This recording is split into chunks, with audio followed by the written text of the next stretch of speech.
Muy bien, vamos a dar inicio a esta ponencia del día de hoy. Eh, Muchas gracias a todas las personas que nos están sintonizando por medio de las redes sociales.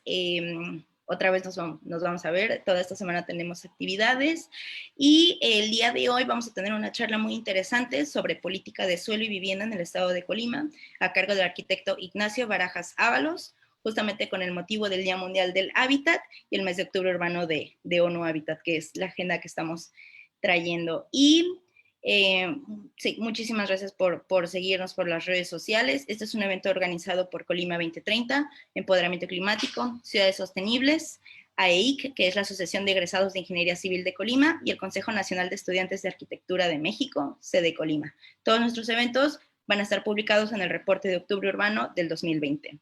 Y como les comentaba, el día de hoy vamos a llevar a cabo, con motivo del Día Mundial del Hábitat, esta conferencia que, bueno, el Día Mundial del Hábitat, las Naciones Unidas designa el primer lunes de octubre de cada año como el Día Mundial del Hábitat, para reflexionar sobre el estado de nuestros pueblos y ciudades y sobre el derecho básico de todas a una vivienda adecuada. También tiene la intención de recordar al mundo que todas y todos tenemos el poder y la responsabilidad de moldear el futuro de nuestras ciudades y nuestros pueblos. El tema justamente de este año es vivienda para todos, un mejor futuro urbano. Tener la vivienda adecuada siempre va a ser una cuestión de vida o muerte. El COVID-19 ha hecho esta situación aún más evidente, ya que una de las acciones claves necesarias para detener la propagación de la enfermedad era quedarse en casa. Al mismo tiempo, el COVID-19 nos ha recordado que el hogar es mucho más que un techo. Un hogar debe estar seguro para permitirnos seguir trabajando, aprendiendo, con acceso a servicios básicos e infraestructura para las medidas de higiene y con suficiente espacio para el distanciamiento físico. También debe estar ubicado en un lugar que permita a los residentes acceder a espacios públicos verdes y abiertos, oportunidades de empleo, servicios de salud, escuela, guarderías y otras instalaciones sociales como necesarias. Se estima que antes de la pandemia 1.800 millones de personas ya vivían en barrios marginales y asentamientos informales, viviendas inadecuadas o un hogar en las ciudades de todo el mundo. Es probable que ahora experimenten problemas de salud debido a la ausencia de los servicios básicos, del espacio para el autoaislamiento y la expansión a múltiples peligros socioeconómicos y ambientales, incluidos los disturbios y la violencia, así como otros desastres como inundaciones, incendios y la contaminación. Todos estos factores hacen mucho más vulnerables al COVID-19. Las desigualdades estructurales han salido a la luz ante la pandemia, lo que demuestra cómo las minorías, los pueblos indígenas y los migrantes se ven afectados de manera desproporcionada por la precariedad de la vivienda, el hacinamiento y la falta de vivienda. Por último, el COVID-19 se ha extendido a áreas donde la gente carece de una vivienda adecuada, experimentando desigualdades y pobreza. Los residentes de estas áreas a menudo tampoco son reconocidos ni protegidos y corren el riesgo de ser desalojados y reubicados, especialmente en tiempos de crisis. La vivienda es un derecho humano y un catalizador de todos los demás derechos fundamentales, así como la única forma de garantizar el derecho a la ciudad para todas las personas. Entonces, con toda la alegría vamos a dar comienzo a esta ponencia. Le voy a dar el uso de la voz a Luis Enrique Jiménez Campos. Él es ingeniero que está representando a la organización de AEIC el día de hoy. Él va a presentar a nuestro invitado de honor y va a llevar a cabo la moderación. También, bueno, al final vamos a tener un espacio de preguntas, entonces por medio de las redes sociales pueden hacer directamente sus preguntas. Si no nos pueden, bueno, también pueden unirse al Zoom, ahí está el registro, y vamos a seguir teniendo conferencias el resto de la semana y el resto del mes. Entonces, eso sería todo por mi parte. Luis, en tus manos. Gracias. Muchas gracias, Arabel. Y muchas gracias y bienvenidas, bienvenidos. Este es un tema buenísimo, de mi total agrado, y creo que aquí vamos a recorrer algunos puntos muy, muy interesantes.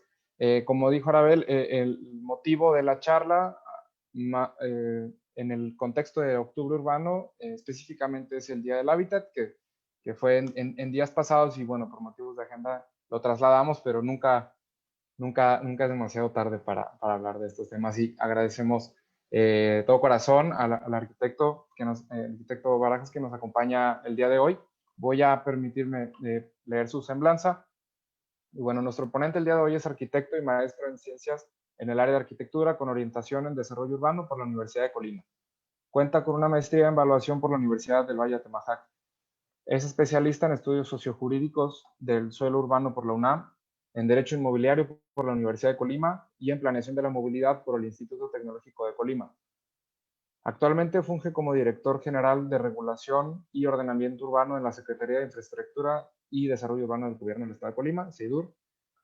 En la administración pública ha desempeñado diversos cargos, como auditor especial en materia urbana y de obra pública en la OSAFIC, que es el órgano auditor del Congreso del Estado, como director general de Desarrollo Urbano, Ecología y Vivienda en 2012 en el Ayuntamiento de Colima, donde también fungió como director de Desarrollo Urbano y jefe de área de planeación y ordenamiento urbano en años anteriores. En el Instituto de Planeación de Colima fungió como director de Planeación e Investigación y director de Coordinación y Concertación. En la iniciativa privada se ha desempeñado como perito urbano, director responsable de obra y evaluador profesional desde 2006, año en el que fundó Primer Cuadro, Consultoría Urbana Integral, oficina especializada en asesoría, desarrollo de proyectos, gestión urbana y evaluación inmobiliaria. Es también miembro del Colegio de Arquitectos y del Colegio de Evaluadores del Estado de Colima. Y bueno, pues es un honor para nosotros tenerlo con nosotros, arquitecto. Muchísimas gracias. Quisiéramos empezar esta charla con un preámbulo, ¿no? Vamos a entrar en materia, pero con una introducción. Vamos a hablar acá. Nos gustaría tener un recorrido, digamos, histórico de este tema de desarrollo urbano, ordenamiento territorial. Y bueno, le cedo la palabra. Muchas gracias, Luis. Gracias, Arabel. Es para mí un privilegio compartir con ustedes estos momentos. La verdad, los felicito.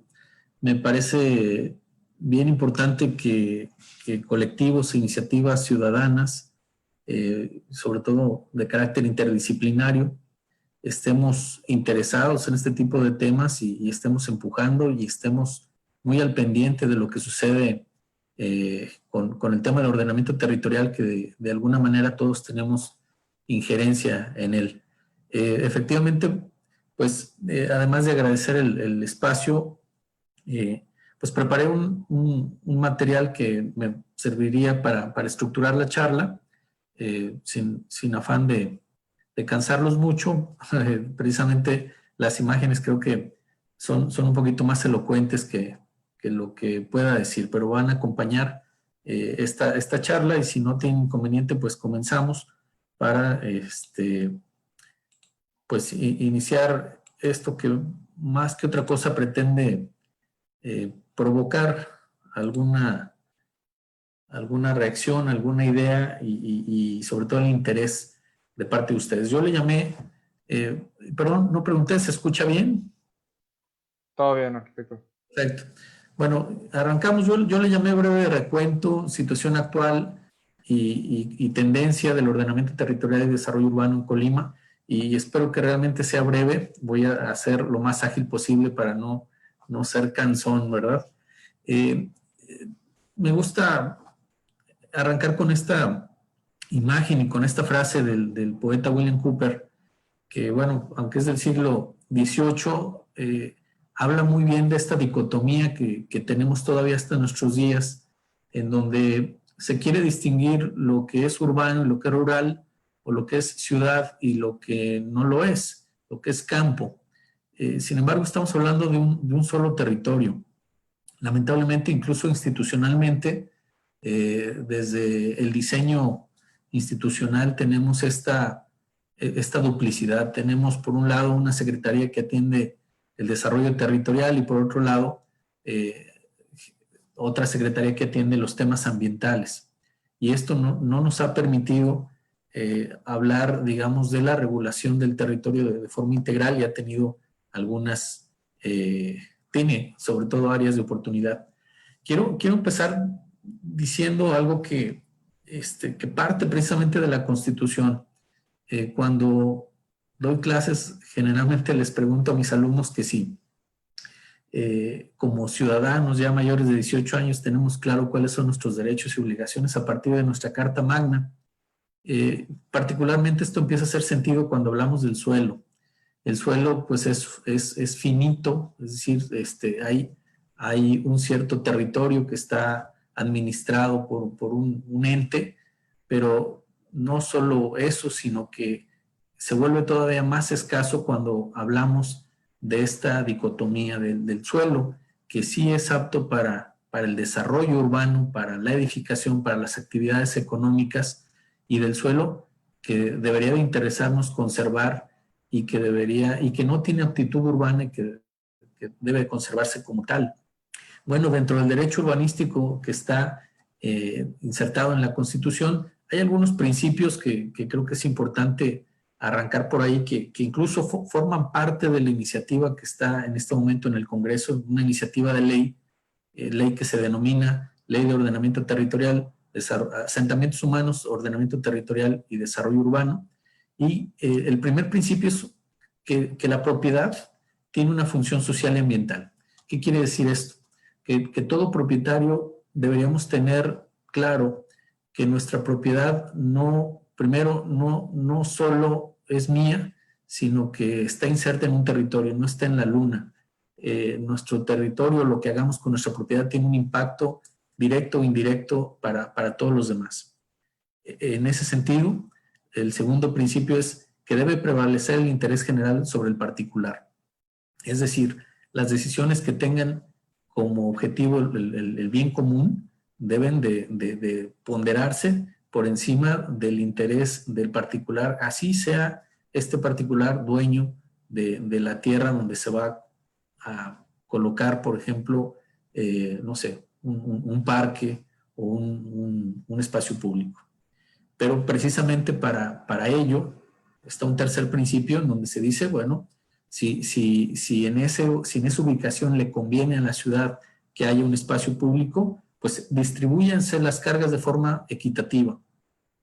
A un propietario probablemente le corresponda, le toque un destino y que ahí se lleve a cabo un equipamiento, pero debe haber otro tipo de beneficios que de alguna manera cubran digamos, esta afectación que se le está haciendo a su propiedad en particular. Y de ahí precisamente viene la función pública del ordenamiento territorial urbano, es decir, hay todo una facultad, una atribución por parte del gobierno, principalmente del gobierno municipal, que así está el diseño constitucional, para ordenar y regular el territorio y para asignar usos del suelo. Quiero decir con esto entonces que el territorio rural debemos de tener claro que no es un residuo o no es aquello que aún no se urbaniza. ¿Por qué lo digo? Porque uno de los principales fenómenos que tenemos y que estaremos hablando un poquito más adelante es los famosos campestres. Ahora hay una cantidad de ventas completamente irregulares que están prácticamente fraudeando a la gente, y no solo eso, están poniendo en riesgo territorios que no son urbanizables, territorios que deberían de conservarse precisamente porque tienen una función ambiental que debemos de conservar y que de no hacerlo de forma conjunta o de no interesarnos y denunciar este tipo de prácticas, pues todos corremos riesgo. Aunque parezca que es un momento de oportunidad porque el terreno está barato, porque está bien ubicado, pero hay una serie de circunstancias que ojalá tenga tiempo de expresar. Tal vez me voy a ir muy hacia atrás, pero arrancamos con el siglo XX y en esto que le denomino tiempos convulsos. El territorio y particularmente el suelo y la propiedad han generado cualquier cantidad de tensiones a lo largo del tiempo. Una primera tensión, como ustedes saben, provocó precisamente la Revolución Mexicana. Tierra y libertad y el reparto, digamos, de tierra para quien la trabaja fue la consigna, y aunque la revolución en particular a Colima no fue, digamos, del todo reflejado como en otros estados, pues se empezaron a dar también otro tipo de movimientos a lo largo de la primera mitad del siglo XX como el movimiento cristero, y si eso fuera poco, pues estamos en esta región, tenemos un lugar que nos hemos habituado, digamos, hemos desarrollado la habilidad de ser resilientes porque tenemos esta circunstancia.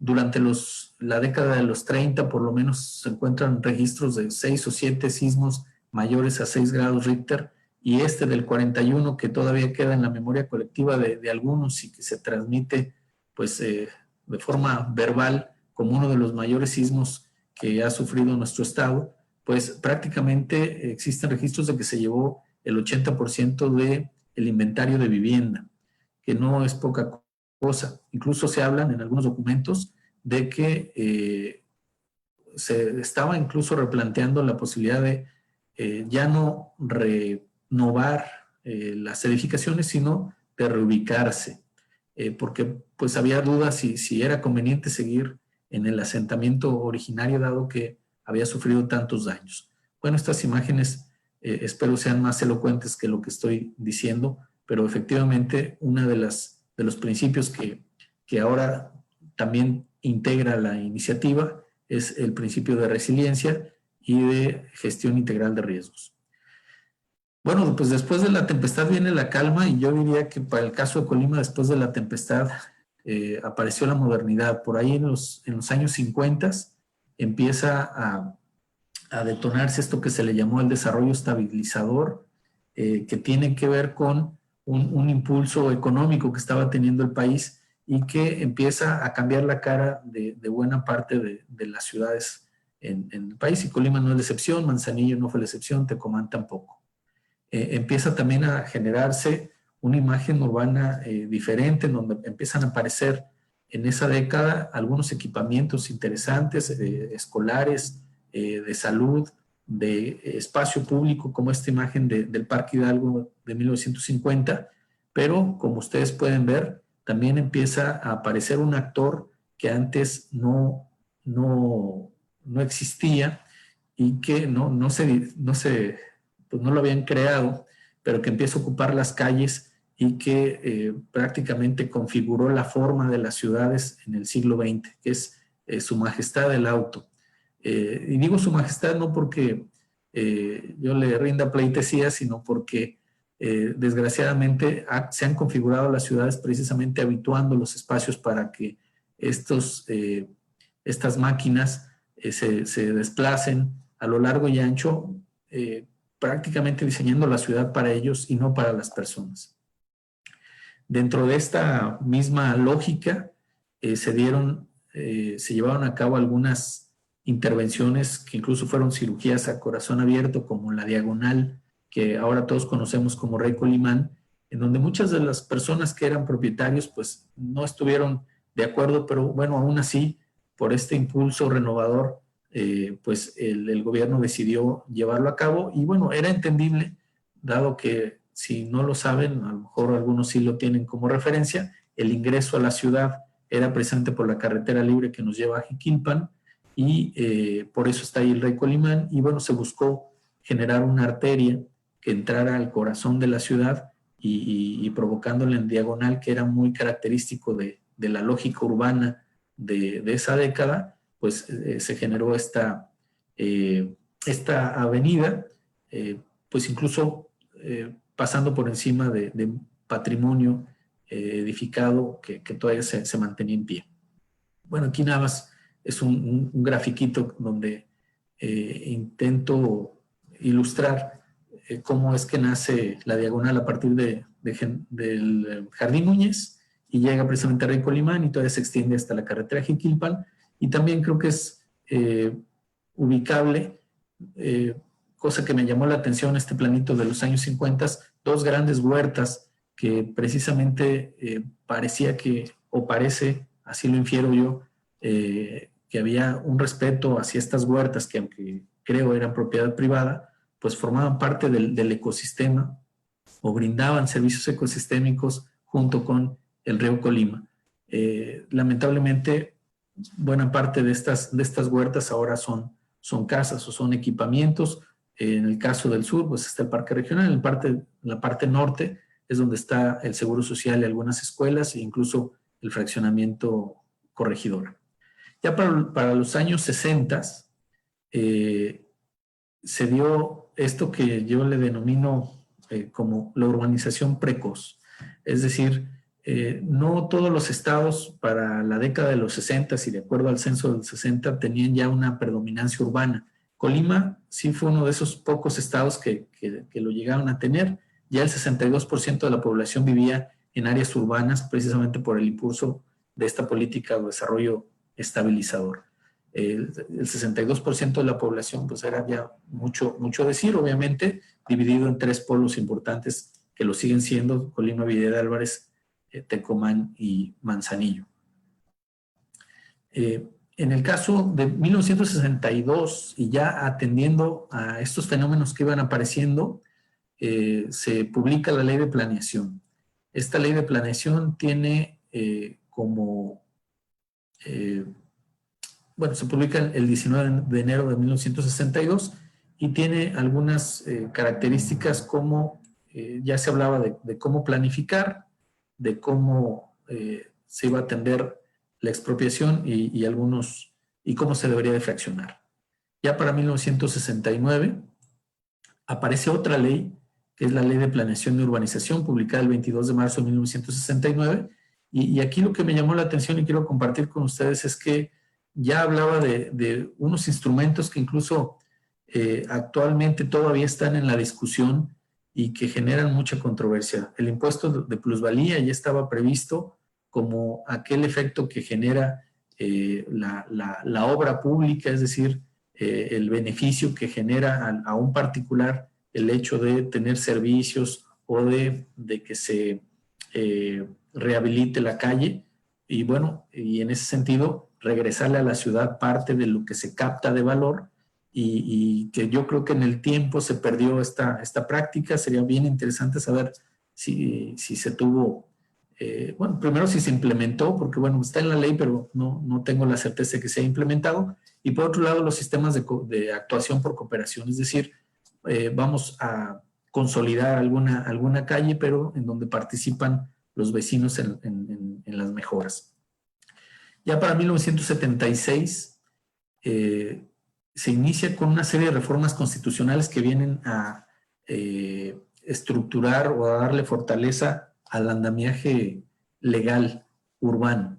La reforma al 27 y al 115 constitucional son 2 artículos que a lo largo de la presentación vamos a ver. El 27 pues habla precisamente de todo lo que tiene que ver con territorio, y en donde se dice claramente que la nación pues es propietaria originaria de tierras y aguas, y que le otorga al particular esta modalidad de la propiedad privada, y que además pues la propiedad privada puede ser, a la propiedad privada se le puede establecer una modalidad, y por modalidad debemos entender el uso del suelo o el uso no urbano incluso de la propiedad, porque pareciera, insisto, que todos los propietarios traen el chip de desarrollador y creen que solo por el hecho de ser propietarios ya tienen derecho a construir. Como vamos a ver un poquito más adelante, pues ese derecho solo nos lo puede conceder el municipio. Tanto el derecho de uso como el derecho de edificación es un derecho separado del derecho de propiedad. Y bueno, este artículo 115 ya le da facultades a los ayuntamientos para expedir sus ordenamientos y también para empezar a coordinarse con otros municipios o con otros estados para el tema de las conurbaciones. No perdamos de vista que este fenómeno de crecimiento urbano empezó a darse incluso sin respetar los límites administrativos. También en 1976 se genera este primer foro, Conferencia Hábitat en Vancouver, en donde prácticamente ya había 1.500 millones de habitantes urbanos, el 37.9% de la población ya era urbana o se concentraba en ciudades, y el énfasis que tuvo este primer encuentro fue pues, la planeación, es decir, el tema era, nos vamos planeando para mejorar, vamos estructurando cuál es el corto, mediano plazo, pero se daba precisamente porque el fenómeno era una acelerada tasa de migración y de urbanización, y había asentamientos irregulares. para 1976, acorde pues con la ley general, pues aquí en el Congreso del Estado se pusieron a chambear y también armonizaron la ley general y desarrollaron otra ley que se llamó Ley de Desarrollo Urbano, que quedó publicada el 13 de noviembre de 1976. Aquí ya se empieza a estructurar un poco más la fortaleza o la rectoría que tiene el gobierno, dándole atribuciones, facultades, estableciendo cuáles iban a ser los instrumentos de planeación, de regulación, obras, cómo se debería de construir la vivienda y cómo se debería de preservar el patrimonio. Solo como una imagen curiosa, aquí ustedes pueden ver una promoción, una publicidad precisamente del fraccionamiento Jardines de la Corregidora, que creo que es una referencia que todos deben de ubicar en el centro de la capital, y que fue desarrollado precisamente a un lado del río Colima, en donde originalmente se había visto en el mapa que les mostré, pues una huerta importante. También ahí actualmente pues existen esto que se ve en esta siguiente imagen, la escuela libro de texto construida por ahí también en los 70s, y la Unidad Deportiva Morelos, en donde prácticamente era la periferia, ¿verdad? Todavía no llegaba a la ciudad, hasta donde hoy ustedes ubican la Unidad Deportiva Morelos. Estaba en medio de la nada. También por ahí a finales de los 70s, en el 79 en particular, se empezaron a desarrollar una serie de instrumentos de planeación con el objeto de pues, tener claro dónde crecer y dónde preservar. Se publicó el Plan Estatal de Desarrollo Urbano y 10 planes municipales de desarrollo urbano, que todos estos fueron elaborados en el centro del país y que desgraciadamente pues no tenía digamos el componente de detalle, pues no se alcanzaba a distinguir en los documentos. Ustedes cuando los consulten, si alguien tiene interés, inquietud de hacerlo, se van a dar cuenta que son muy similares, el de Manzanillo, el de Colima, el de Armería. Entonces prácticamente creo que se trataba de atender pues el componente de cumplir con la ley, pero no necesariamente daba la pauta pues de la diferenciación del territorio a lo largo del estado. Otra ley aparece en 1981, que es la ley de fraccionamientos. Esta ley ya habla de algunos procedimientos para autorizar los fraccionamientos. Como les digo, es muy probable que cada ley que aparecía pues intentaba atacar o atender un fenómeno y que el fenómeno urbano pues se estaba volviendo cada vez más intenso o más importante. Lamentablemente para los efectos de esta ley, en 1982, que es precisamente la siguiente etapa, se reforma otra vez el artículo 115 constitucional y eso provoca que haya una serie de contradicciones. Una de ellas es que pues precisamente esta reforma constitucional fortalece las atribuciones del municipio, le da personalidad jurídica, le permite administrar su hacienda, pero es el momento en donde le dejan caer toda la carga al municipio y le dicen, de ahora en adelante vas a ser responsable de otorgar todos los servicios públicos, agua potable, alcantarillado, alumbrado público, limpia, mercado, rastros, panteones, calles, parques, jardines, seguridad pública, tránsito. Y no solo eso, sino también tienes la obligación de formular, aprobar y administrar la zonificación, de asignar el uso del suelo, de regularizar la tenencia de la tierra y de otorgar licencias. Bueno, prácticamente de los poco menos de 2.500 municipios que existen en el país, podría casi asegurar que el 99% de ellos pues tienen esta carga y muy poca suficiencia para poder llevar, y recursos para poder llevar a cabo tantas atribuciones. Pero bueno, el diseño constitucional así quedó y es tal vez el ente de gobierno, tal vez es el ente de gobierno más cercano a la gente, pero el que más facultades y más responsabilidad tiene para atender a la ciudadanía. En los 80s también hubo una serie de instrumentos de planeación, por mencionar algunos, la Declaratoria de Conurbación Colima-Villa de Álvarez, algunos programas de ordenamiento Manzanillo-Navidad, esta es una conurbación interestatal, y algunos programas de desarrollo urbano que se centraban precisamente en lo que le denominamos centros de población, es decir, principalmente las cabeceras municipales. Para 1983 hubo otra reforma constitucional que fue el artículo 26 constitucional y expide precisamente lo que es el sistema de planeación democrática.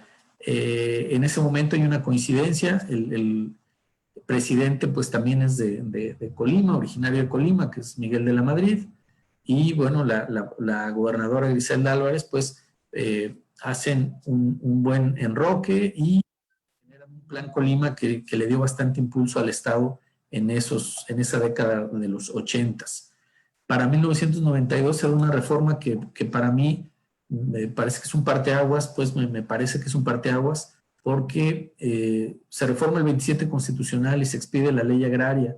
Esto es, se genera la posibilidad de que los ejidos que antes no tenían la posibilidad de obtener el dominio pleno y de convertirse en propiedad privada y por lo tanto ser sujeta de compra y de mercado, pues ahora ya está permitido. Y esto no quiere decir que no haya habido asentamientos en los ejidos.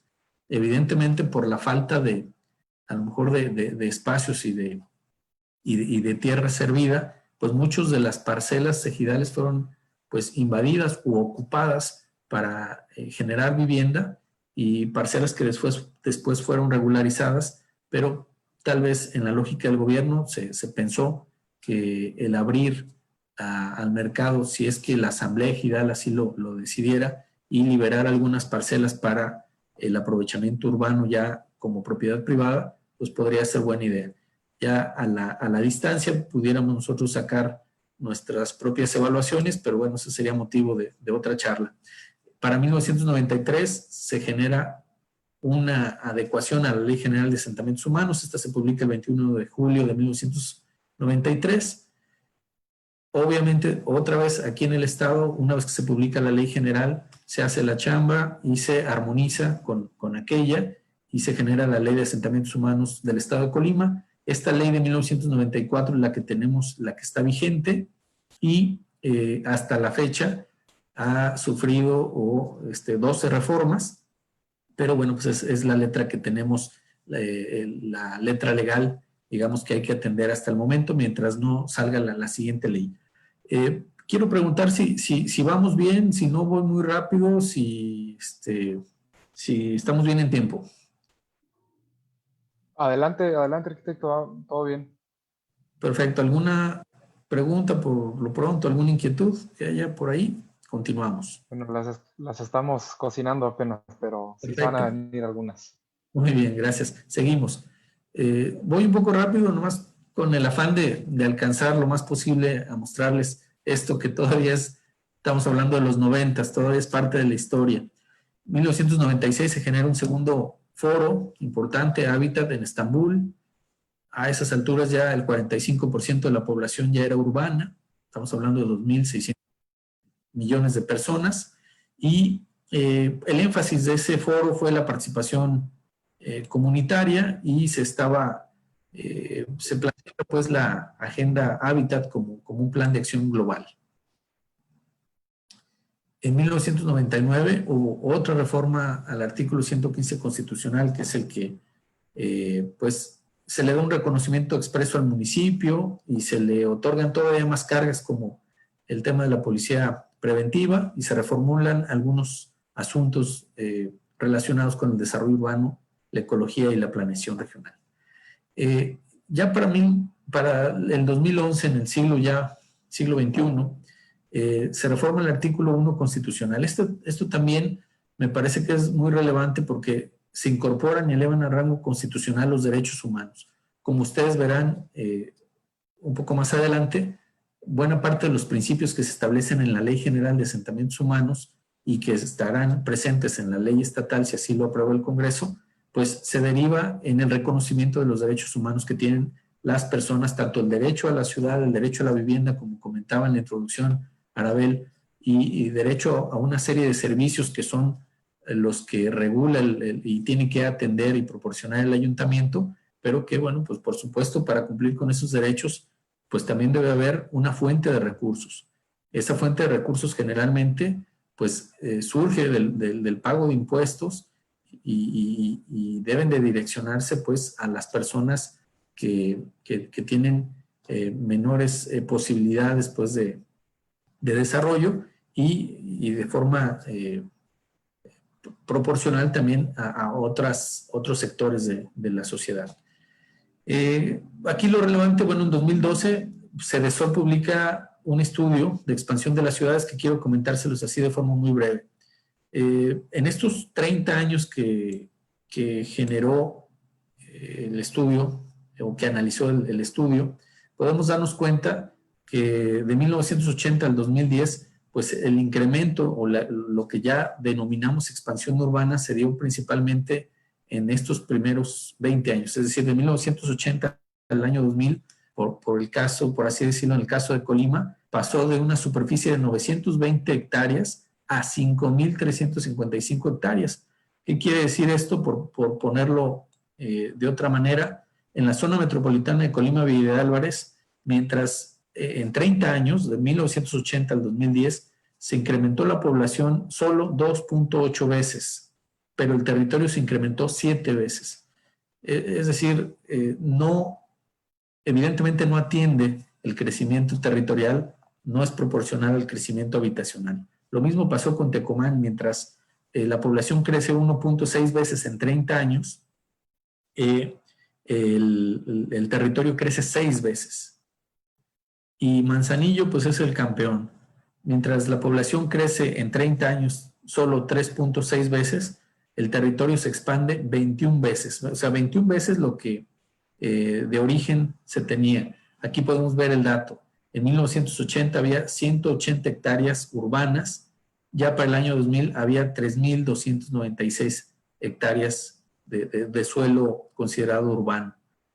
21 veces creció el territorio, o sea, fue una explosión, pues de una expansión bastante fuerte que todavía, y generó, por supuesto, vacíos urbanos que han sido complicados regularlos, por lo menos para los ayuntamientos. No sé, bueno, aquí lo que quería mostrar era que ya para el 2015 todos los centros de población, por lo menos del centro de la zona metropolitana de Colima, Villa de Álvarez, que estamos hablando de 5 municipios, en conjunto estaban sumando 15.975 hectáreas de suelo para crecimiento urbano. En la zona metropolitana de Tecomán, Armería, otros 12.000 hectáreas, 12.528. Y en Manzanillo, 33.847 hectáreas, haciendo énfasis de que en 2009 se modificó el programa de desarrollo urbano, en 2013 se volvió a modificar y en 2015 se volvió a actualizar.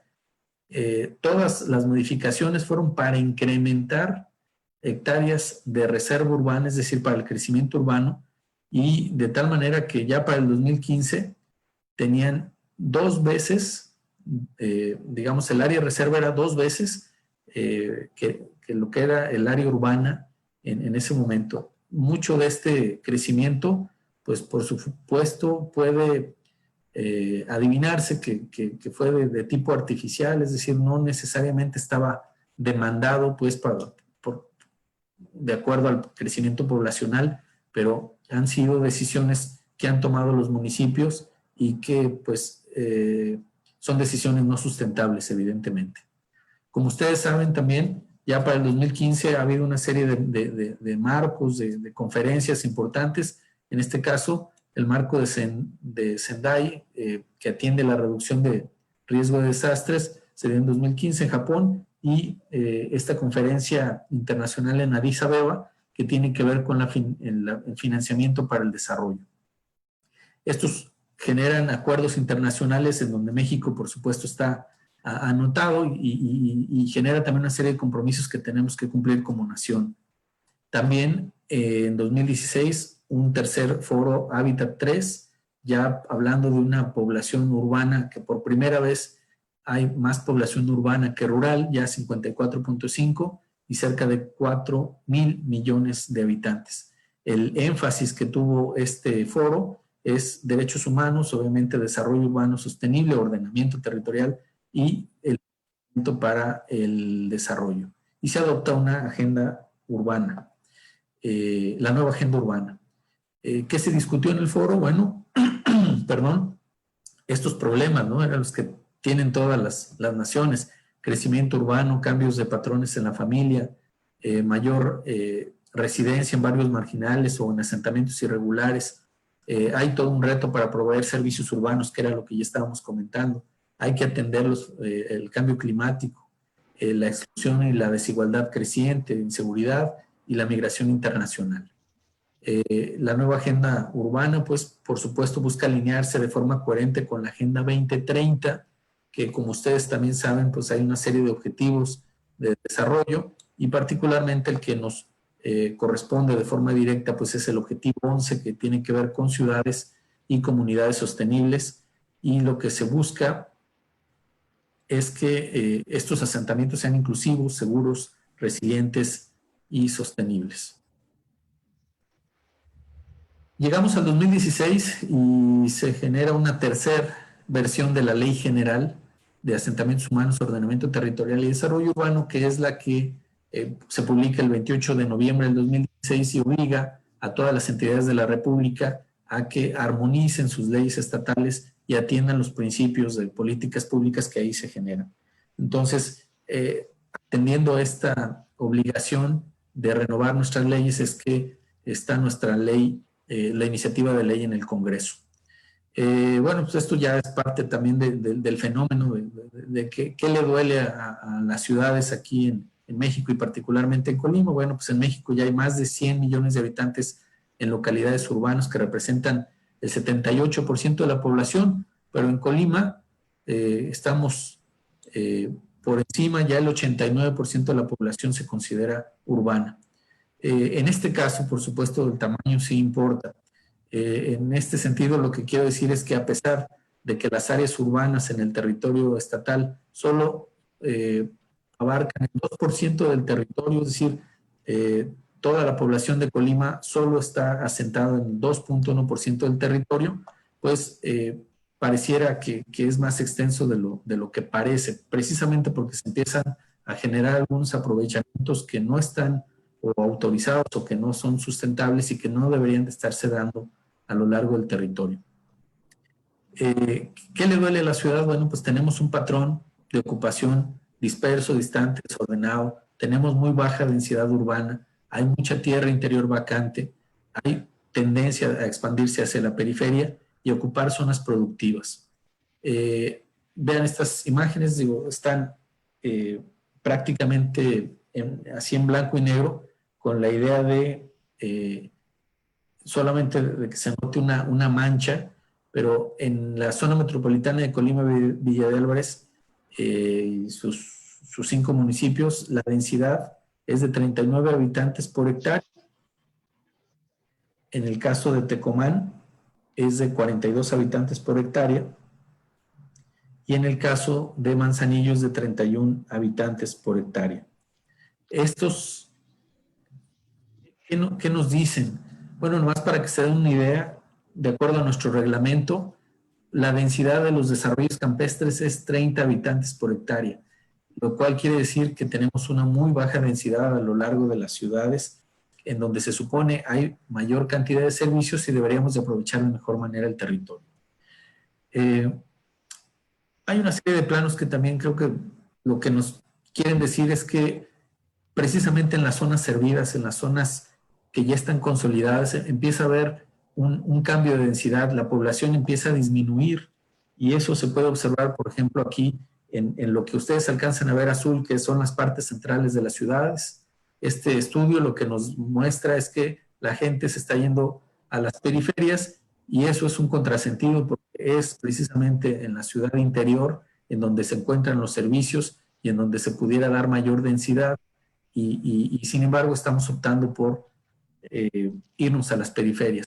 Lo mismo pasa en Tecomán, Armería, y lo mismo pasa en Manzanillo. Es un fenómeno que debemos de atender, y la ocupación de los vacíos urbanos precisamente es parte de esta, digamos, de esta línea que debemos de atender tanto como en los programas de desarrollo urbano. ¿Vamos bien en tiempo? Perdón, hago un... Sí, vamos. Vamos bien. Ok. Espero no estar siendo muy denso, que se esté entendiendo un poco este tema. Bueno, esto es lo que les decía. Solo por hacer una comparación, si un campestre, la densidad, digamos, promedio es de 30 habitantes por hectárea, hagan de cuenta que todo el territorio o todo el territorio urbano de las 3 grandes polos que tenemos en Colima, tenemos tan baja densidad que se podría comparar con un campestre. Obviamente hay zonas muy más construidas, pero considerando los vacíos o los baldíos que ya tienen servicios y que no están siendo ocupados, pues estamos dejando unas grandes franjas sin ocupar y eso no es nada sustentable. Y por otro lado, como ya les decía, estamos atendiendo este fenómeno que es muy preocupante. El cambio de uso del suelo en territorios que no deberían ser modificados para la urbanización, se están dando asentamientos irregulares, sí, con bastante interés de la gente por adquirirlos, porque tienen buen clima, buen paisaje, porque están ubicados, digamos, en una zona con vista al volcán o con vista a algún arroyo, pero francamente irregulares y están cambiando la configuración del territorio y eso tarde o temprano el territorio mismo nos lo va a cobrar. Son algunas evidencias de cómo empieza a cambiar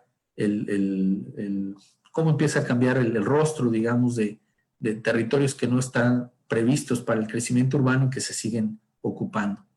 Por supuesto, esta informalidad tiene implicaciones jurídicas, económicas, ambientales y de riesgo, y hay que hacer una autocrítica institucional. Hay un débil control urbano, particularmente recae en los municipios. Muchas veces los municipios no cuentan con equipo con personal que atienda los temas de supervisión, y si además de eso no hay sanciones para la gente que está llevando a cabo algún aprovechamiento irregular, y me refiero no al asentamiento irregular popular como podemos ver del lado derecho, que por supuesto también son respuestas o evidencias de que no hay respuestas para gente de bajos ingresos.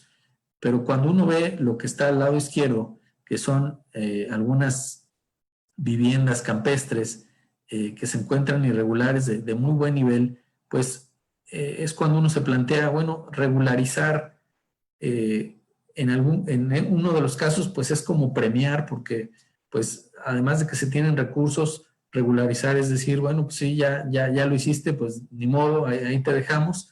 Y en el caso de la gente de menores ingresos que está buscando un sitio para habitar o para morar y regularizar, pues tal vez sí suene más a hacer justicia, pero hay una serie de implicaciones, ya no quiero detenerme mucho aquí. Ustedes pueden ver estas imágenes en donde pues esto parece pues sí, una mancha de aceite que crece, devora territorios. Curiosamente la gente busca estas ubicaciones por estar en contacto con la naturaleza, pero se la está acabando y lamentablemente hay otro tipo de aprovechamientos como estos que pueden ver acá. La gente de escasos recursos se ubica a un costado de la vía del tren o en sitios que son incluso áreas públicas, áreas de sesión, y ahí empiezan a haber asentamientos humanos, o en Manzanillo, por ejemplo, en las zonas de los esteros o pegados a los cuerpos de agua, empiezan a darse estos asentamientos que por supuesto corren riesgo y que además pues tienen una vulnerabilidad mayor ante los efectos del cambio climático. Ejemplos hay muchos a lo largo del territorio, lamentablemente hay irregularidad, hay que reconocerla. Y si a esto le sumamos que, bueno, la ciudad es un ser vivo, y solo para dimensionar, y quisiera prácticamente terminar con esto, dimensionemos que, por ejemplo, en la zona metropolitana de Colima, Villa de Álvarez, el relleno sanitario recibe aproximadamente 350 toneladas al día de residuos sólidos. Bueno, también le denominamos basura, pero mucha de esa basura pudiera ser reciclada o tratada de una forma diferente. Esto más o menos da en promedio 1 kilogramo por habitante al día. Solo por poner una proporción, prácticamente lo que pesa la Torre Eiffel, imagínenselo en basura, cada 3 semanas el relleno sanitario recibe el peso de una Torre Eiffel de basura. Es decir, esto es una cantidad proporcionadísima de basura, pero eso es lo que tiene que procesar el municipio y atender esta necesidad y atender esta fuerte demanda pues, de recoger la basura y llevarla a algún lado, pero es muchísima y bueno, seguramente en otras ciudades es más, pero solamente para que tengamos proporción, repito, cada 3 semanas el peso de una Torre Eiffel es lo que se está llevando de basura al relleno sanitario. Y no se diga de aguas negras. Prácticamente se habla de que la planta de tratamiento recibe 480 litros por habitante al día, y esto estaríamos pensando en que estamos llenando una petatera cada 6 horas de aguas negras. Pongo solo estos ejemplos para dimensionar de una forma, pues, creo, más didáctica la dimensión del reto, ¿verdad? El tamaño del reto. Termino ya diciendo que ante estos retos, pues hay una ley de asentamientos humanos, ordenamiento territorial, que es una iniciativa, perdón, que está en el Congreso, que busca esta ley, pues, generar mecanismos de coordinación institucional entre la Federación, el Estado y los municipios. Busca también promover y encauzar la participación social. Esto que ustedes están provocando con estos foros es precisamente parte de lo importante.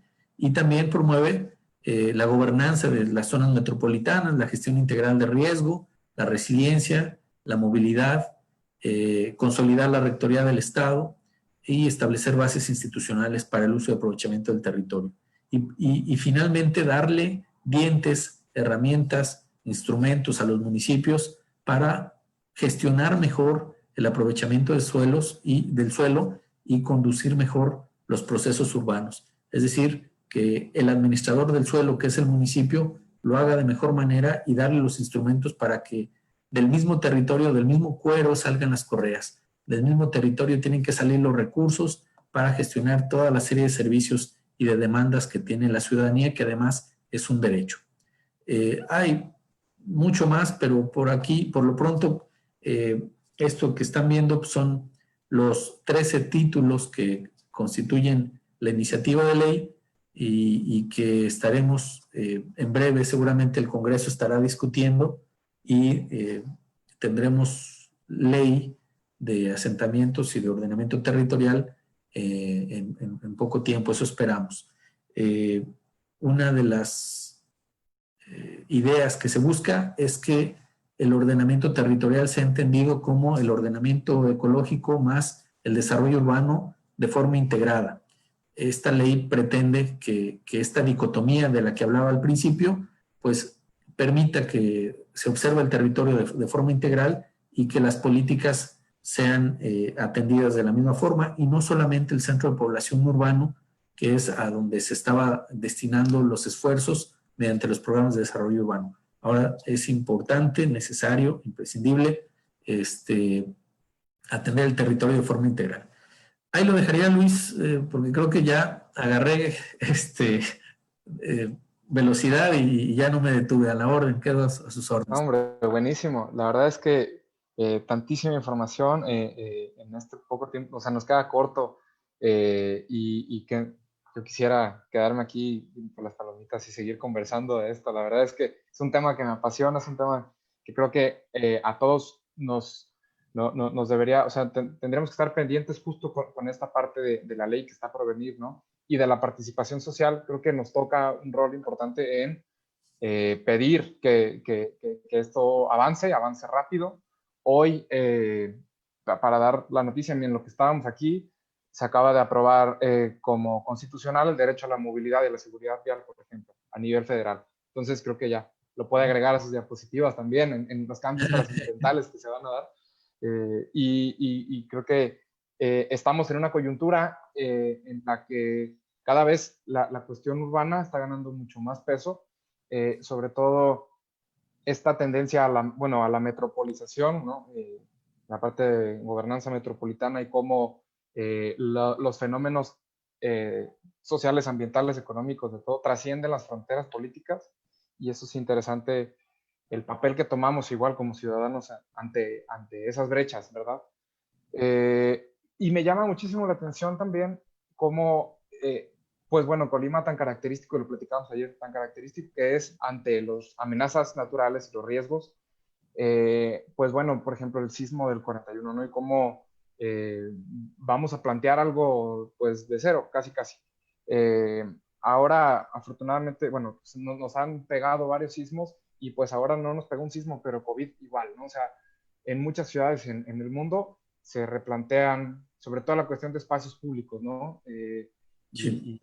Y bueno, o sea, la densidad, o sea, ciudades que se van a quejar de la densidad, nosotros acá que tanto la deseamos, y poniendo el tema sobre la mesa. A mí se me antoja, usted hacía esta proyección después de lo que se vino en el 41, vino la etapa moderna, ¿no? La modernización y tal. Y justamente con esta sacudida que nos trajo la pandemia, en el mundo se habla de la revolución sostenible, ¿no? Entonces, mirar ya no la modernidad, sino la sostenibilidad. Creo que es algo que me esperanza mucho y no sé, yo nada más para hacer hincapié en el tema de este año, que es la vivienda, justo esta paradoja en la que vivimos en Colima, ¿no? Una ciudad con tan pocos habitantes, pero con tanta expansión, no sé, a lo mejor tan poca demanda de vivienda, pero con oferta, no sé, dispersa, y tantos espacios, o sea, tanta oportunidad, yo quisiera tornarlo a lo positivo, tanta oportunidad que hay para tener un crecimiento sostenible y ordenado, ¿no? Me parece que, Arabel, vamos a abrir el micrófono para la interacción. Por acá hay algunos comentarios en el chat y estaría bueno para no robarles la voz, que pudieran interactuar nuestros compañeros. Así es, Luis. Todas las personas que están en la sala de Zoom pueden desactivar sus micrófonos para hacer intervenciones. Solo les pedimos que no nos atropellemos y que por favor levantemos la mano. A mí me gustaría darle la palabra en primer lugar a Julio Martínez. Tiene una pregunta aquí pendiente. Julio, adelante. Ok, ¿sí me escuchan? Adelante, sí. Ok. Bueno, más que nada felicitar al arquitecto por la presentación y el trabajo, ¿verdad? Lo que nos ha presentado tiene mucha calidad. Fotos recabadas de años anteriores, cómo estaba la ciudad y cómo se ha ido planeando. Y bueno, yo tenía en primera una duda muy particular, que era que a partir de la normativa en el reglamento de construcción del municipio de Colima, en qué se basan para construir, ya que nos pide las normas técnicas complementarias que vienen en la última actualización del reglamento del 2016, pero no sé dónde se puede obtener esos datos. Sí, sí, claro. Gracias, Julio, por la pregunta, por tu interés. Fíjate que las normas técnicas complementarias a nivel local no hemos generado las propias. Generalmente los ayuntamientos o los reglamentos de construcciones se refieren a las que se publican en la Ciudad de México, que son un complemento, pues yo podría decir casi de carácter nacional, y ahí es donde se pueden obtener y descargar. Hay en particular la que se ha integrado, digamos, al reglamento de construcción con mayor, ¿cómo decirlo? Que son más vigentes, son las de carácter estructural. Entiendo que cada ayuntamiento ha venido actualizando sus reglamentos. Hay algunos reglamentos que ya están francamente obsoletos, pero creo que en el caso de la capital sí han estado atendiendo, digamos, los coeficientes e ingresándolos al reglamento. Todo aquello que no está previsto en el reglamento de forma complementaria, pues podrá atenderse lo que es la norma, las normas técnicas, que son las de la Ciudad de México. Ok, muchas gracias. También tenía otra pregunta, que era que, ¿qué podría decirnos usted acerca de los planes urbanos de la ampliación que se tenían con el cuarto y quinto anillo en la ciudad de Colima? Si tendrían algún tiempo de estar concretados y, por ejemplo, si habría planes de remodelación para equilibrar las partes verdes que se perderían conforme al crecimiento. Claro. Qué bueno que preguntas eso y generalmente lo digo en clase. El cuarto, quinto, sexto, séptimo anillo pues son prácticamente, digamos, es parte de la mitología urbana que tenemos. No existe tal, no nos conviene seguir creciendo hacia la periferia. Ya comentaba, y lo repito, el 30% del territorio ya con servicios está sin edificar, sin aprovechar. No tiene sentido seguir hacia la periferia y es bien común, más común de lo que pensamos, que muchos agentes inmobiliarios te ofrecen terrenos porque ellos dicen estar seguros de que por aquí va a pasar el cuarto anillo, es momento de comprar para que le saques provecho a tu dinero. No hagan caso de eso, no existe tal plan. Yo esperaría que en las discusiones del ordenamiento territorial y de los planes que generen los municipios una vez que se apruebe la ley, pues lo pensemos 2 veces antes de tomar esa decisión, porque ustedes lo pueden ver, el libramiento, por ejemplo, a Comala. Una vez que se genera una vialidad, se genera presión inmobiliaria innecesaria sobre terrenos que no son necesarios para urbanizar, por lo menos no al corto y mediano plazo. Y uno empieza a ver la aparición de negocios, de casitas, de restaurantes a lo largo de carreteras, y mucha parte de esos asentamientos están irregulares. Y eso no son buenas noticias para nadie.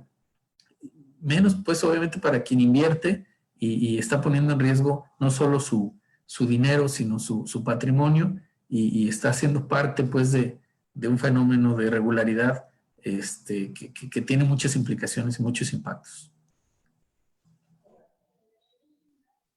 Buenísimo, gracias. Muchas gracias. Yo, en ese sentido, yo tengo una pregunta, aprovechando que no hay más preguntas aquí en el chat. Yo he visto que hay instrumentos en otras ciudades, como lo mencionó haciendo la revisión histórica, de captura de valor y tal, que son de alguna manera, y otros instrumentos que combaten justo la especulación del territorio, ¿no? y del suelo. Que mi pregunta muy particular es, ¿qué instrumentos, pues con base en el contexto social de Colima, qué instrumentos cree usted que serían los mejores, los más viables para poder, digamos, tener aprovechamiento óptimo del territorio ya urbanizado? Sí, mira, la ley tiene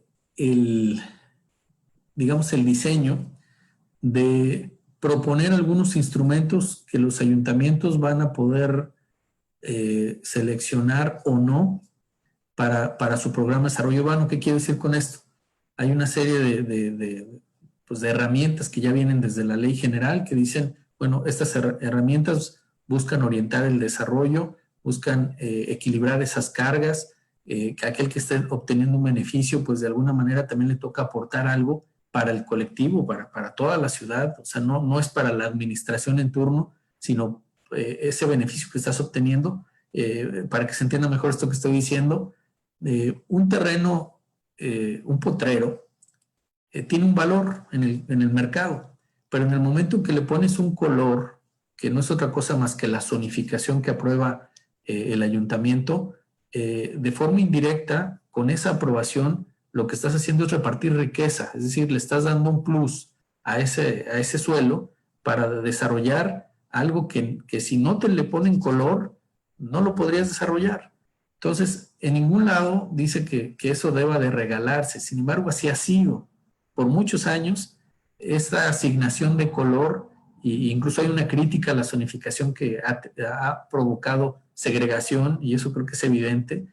Se ponen zonas de color, pues digamos, habitacional, pero residencial, y otras zonas de color habitacional, digamos, de carácter popular, y desde el mismo plan se está segregando y se está impidiendo que mucha gente de escasos recursos tenga posibilidad de acceder a suelo que esté servido, que esté cerca de los equipamientos, que esté cerca de las áreas verdes, y eso también provoca que estén buscando otros sitios para ubicarse, para asentarse, y que generan asentamientos irregulares.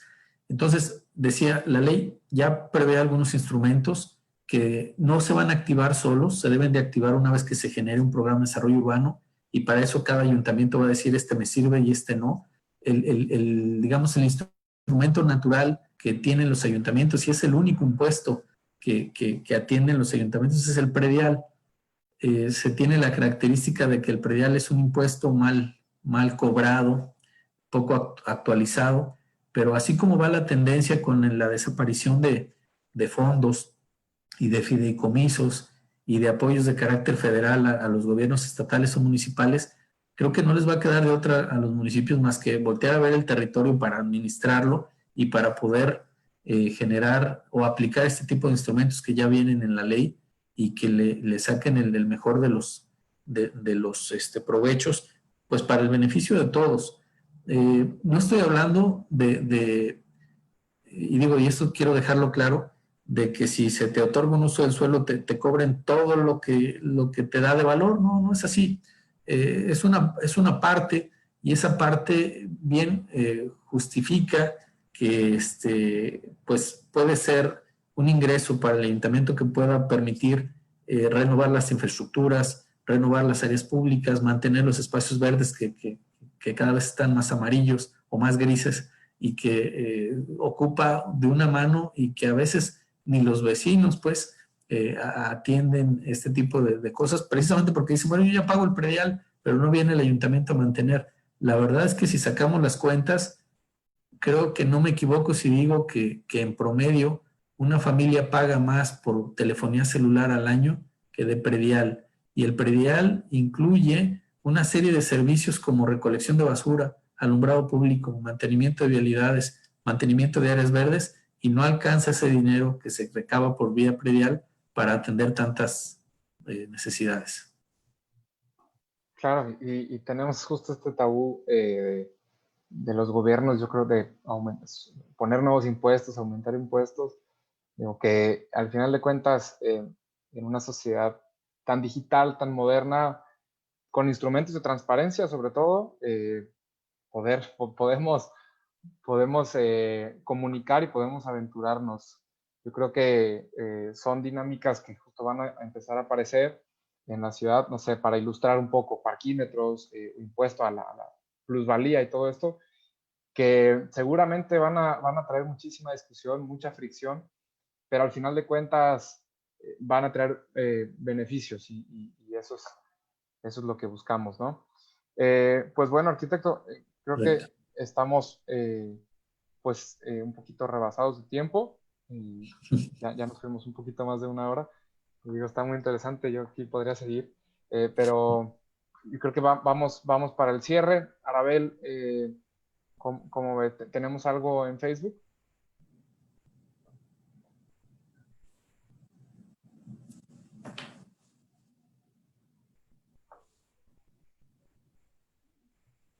¿Ara?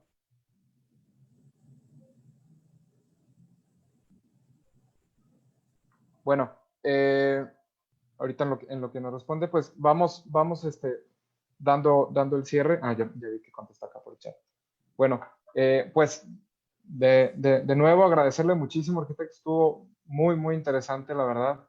Y esperemos tener más espacios para seguir charlando de esto. e igual colaboraciones, ¿no? Nosotros desde las iniciativas ciudadanas y las organizaciones de la sociedad civil queremos impulsar estos temas y qué bueno encontrar aliados en otros sectores, ¿verdad? Entonces, es la invitación y es la invitación para todas, para todos. Estamos pendientes a estos temas, celebremos el derecho a la movilidad y exijamos un avance óptimo de la ley, ¿verdad? De la nueva ley de asentamientos. Y te agradezco, Luis Enrique, Arabel, también muchas gracias y los felicito por este tipo de iniciativas y yo encantado, pues, pago porque me alquilen, dicen por ahí. Me gusta mucho este tema, me apasiona también, igual que ustedes, y cuando gusten, seguimos platicando con todo gusto.